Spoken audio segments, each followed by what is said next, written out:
Chemba kwa kushirikiana na VETA tukaona kwamba hili jambo si jema, ni vyema tufanye kitu kwa ajili ya kutoa fursa kwa Watanzania.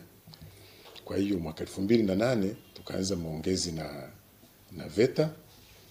na tukakubaliana kwamba tuanzishe program kwenye center ya VETA pale Moshi, na mwaka 2009 tukaingia makubaliano yani MOU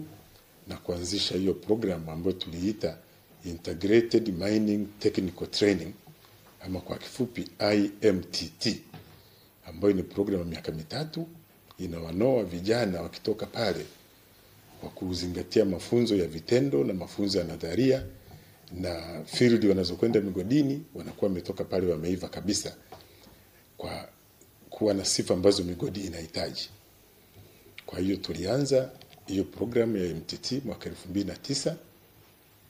kuweza kuziba lile pengo la uhitaji wa kada hiyo ya mining technicians au technicians wanaohitajika migodini,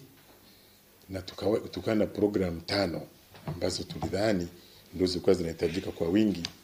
kwenye shughuli za migodini. Program moja ilihusu ufundi umeme wa viwandani au migodini. Unajua mgodi pale plant ni kama kiwanda tu, kwa ni umeme mkubwa, lakini kuna ufundi wa kutengeneza mitambo mikubwa ya migodini, lakini ufundi wa umeme wa magari mkubwa, lakini kuunganisha vitu vizito, vyuma vizito, mitambo mizito, lakini pia ufundi wa mitambo na kufitisha. Hayo ndio maeneo ambayo yalikuwa yanatakiwa na migodi, na kwa pale mwanzo tulikuwa tuna wataalamu vijana wetu kwenye maeneo hayo. Kwa programu hiyo ilianza na imeendelea vizuri kila mwaka kuanzia mwaka 2009 hadi kufika mwezi Januari 2025 vijana wa Tanzania 1500 waliweza kuhitimu kwenye mafunzo hayo, ambapo kati ya hao vijana wa kike ni 167 na wa kiume ni 1333.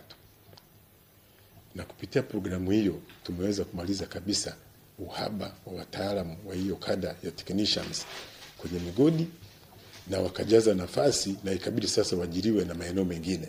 kwenye viwanda vya sukari na viwanda vingine vya kiuchumi.